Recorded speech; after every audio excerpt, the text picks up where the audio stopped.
Salut, sunt Jean Blăgoi.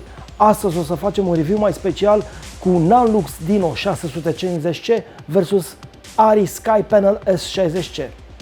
În materialul de astăzi vă prezentăm două lumini dedicate producțiilor de film, televiziune și rental. În imaginea alăturată avem legendarul ARRI SkyPanel S60C, cu un panel standard de 2x1 inch pe care aș dori să-l trecem puțin în revistă, deși este o legendă în lumea cinematografiei. În primul rând, m-a impresionat lumina reprodusă de panoul ARRI, oferind un feeling specific de soft light.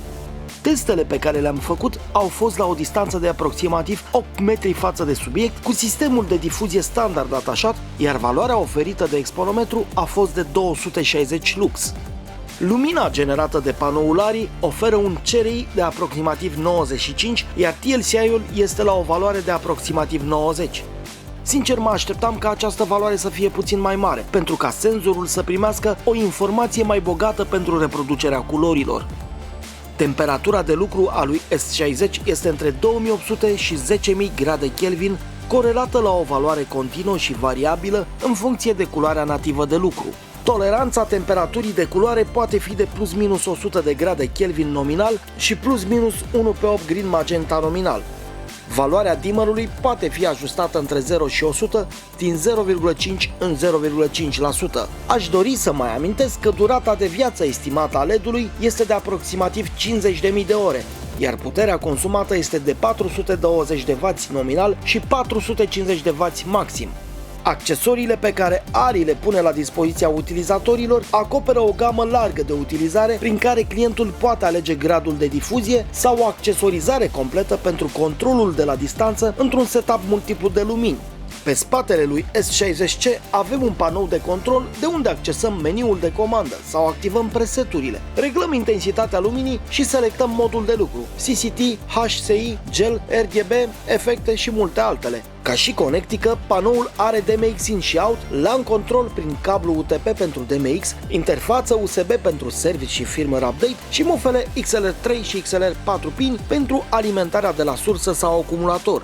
Am observat că S60-ul nu are inclusă opțiunea de Bluetooth și pentru a fi legat prin sistemul Skylink cu un accesoriu care se achiziționează evident separat, folosește tehnologia Lumen Radio generația 1, față de Dino 650C care are inclusă tehnologia Bluetooth și utilizează generația a doua de Lumen Radio. Construcția din aluminiu, culorile, precum și modul în care ARRI a realizat SkyPanel S60C îl face să rămână un clasic. Culoarea albastră specifică brandului este așezată pe întăriturile corpului de iluminat și pe panoul de control. Sistemul de poziționare și blocare este bazat pe tilt lock. Aș dori să menționez că am montat personal cele două sisteme de lumină și mi-am dat seama imediat că S60-ul este ceva mai ușor față de Dino 650C. Mai precis, 14 kg, cu bara de susținere pentru pole mount inclusă. Prețul în acest moment este în jur de 5.197 de euro plus TVA și poate fi achiziționat de la compania Westbuy din România. Un zvon care circulă pe net a făcut referire la Dino 650 că ar fi mai gălăgios atunci când ventilatorul este activat față de ARRI S60C în condiții similare de lucru. Acest fapt m-a făcut să realizez un test de genul Mythbusters, așa că rezultatul îl vedeți chiar acum.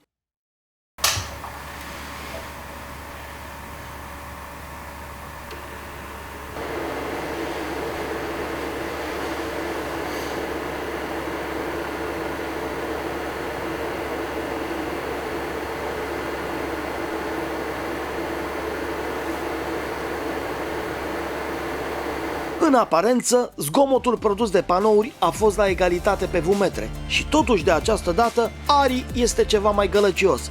Sfântul vumetru a decis câștigătorul. Cel mai silențios, la o mică diferență de S60C, este noul Nanlux Dino 650C. Că tot vorbim de lup, inginerii asiatici s-au pus serios pe treabă de când americanii de la Meg Group au cumpărat fabricile Nangwang și au creat noile modele de LED-uri inovatoare, dar mai ales de calitate. În ultimul an se observă cu succes activitatea acestora în piața de video, film și televiziune de pe întreg globul. Nanlux este un brand absolut nou. Dino 650C are un frate mai mare, 1200C, despre care o să discutăm într-o ediție viitoare.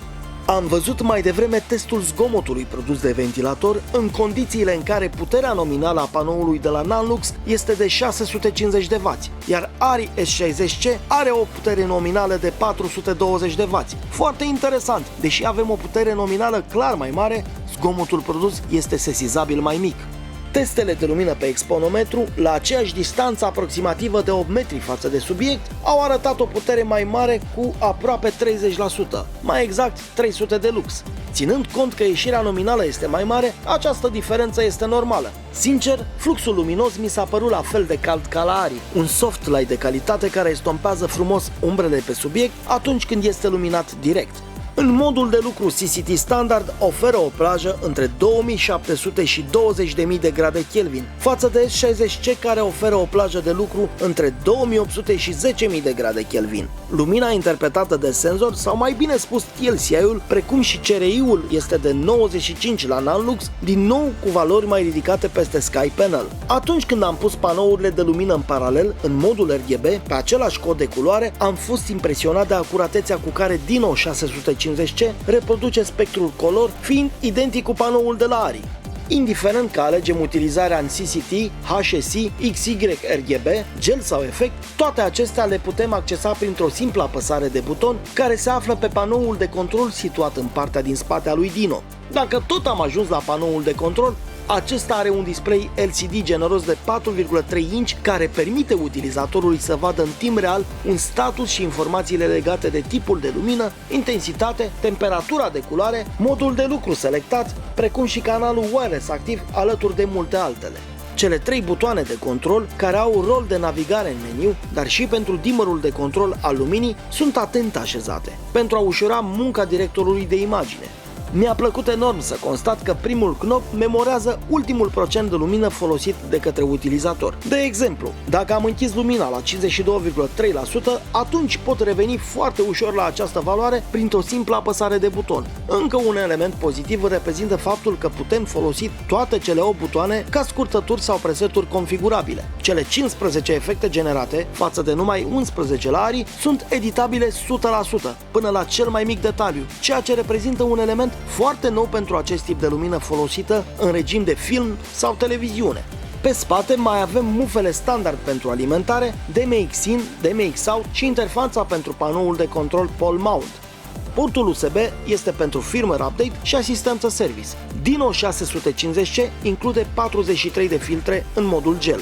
Când vine vorba de construcție, rezistență și ergonomie, asiaticii și-au făcut treaba fără să țină cont de nimic. Lumina arată ca un tank sovietic și cântărește în jur de 17 kg. Dar pun pariu că au pus și ceva fier beton pe acolo, la cât m-am chinuit să urc pe stand-uri la filmări.